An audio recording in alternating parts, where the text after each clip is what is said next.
পড়ন্ত বিকেলের স্নিগ্ধ আলো আর বসন্তের মিষ্টি বাতাসে আমরা সবাই মিলে সরকারি কলেজের সবুজ মাঠে ক্রিকেট খেলতে যাই।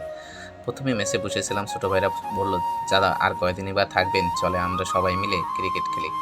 তখন আমি, আমার রুমমেট সবুজ এবং পাশে আর দুটো ছোটো ভাই আছে, আর একটা ভাই আমাদের ভিডিও করছে। আমি বললাম, আমি এমন করবো, তোমরা ভিডিও করবা। তারপরে চলে আসলাম মাঠে।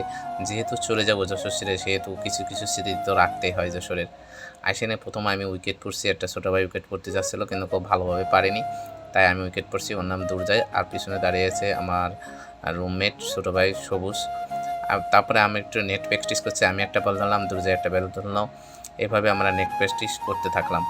সেই কবে এসেছি যশোরে 2013 সালে, দেখতে দেখতে আজকে 2025 সাল, 13টা বছর প্রায় পেরিয়ে গেছে, যাওয়ার সময় চলে এসেছে। তারপরে আমি একটু বল করলাম, আর ওই পাশে সবুজ ব্যাট ধরছে, ওকে আমি ভালোভাবে বল দিয়েছি, বলছি, ভাইটি তুমি মেরো না।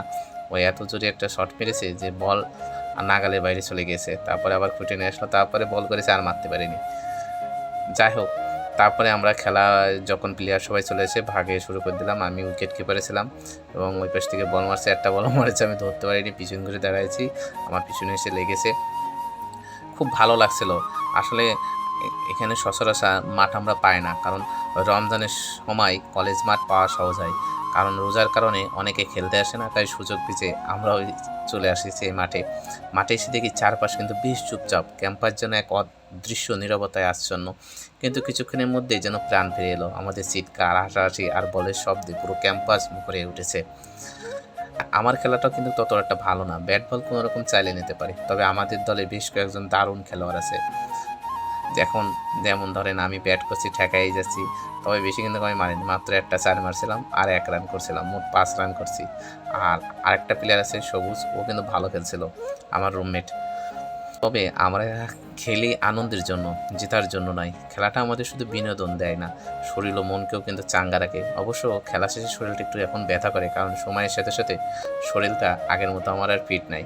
আমি কিন্তু এখনও উইকেট কিপারেই আছি, আর আরেকটা ভাইয়ের কাছে আমি মোবাইলটা দিয়ে রাখছি যে তুমি ভিডিও করো, যখন আমি তোমাদের ছেড়ে চলে যাব তখন এগুলো কিন্তু দেখবো, ভালো লাগবে। তোমাদের স্মৃতি, তোমাদের কথা অনেকটা মিস করলে তোমরাও এটা দেখো। আমি আমার ইউটিউব চ্যানেলে এবং আমার যে ফেসবুক পেজ আছে এই জায়গায় দেবো।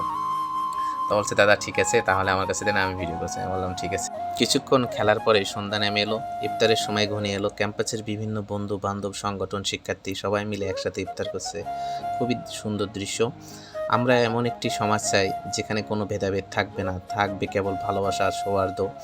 আমরা সবাই একসাথে, সবাই বাঙালি, সবাই বাংলাদেশি, একসাথে গড়ে তুলব একটি সুন্দর সুশৃঙ্খল সমাজ, যেখানে মানবতাই হবে সবচেয়ে বড় পরিচয় আমাদের।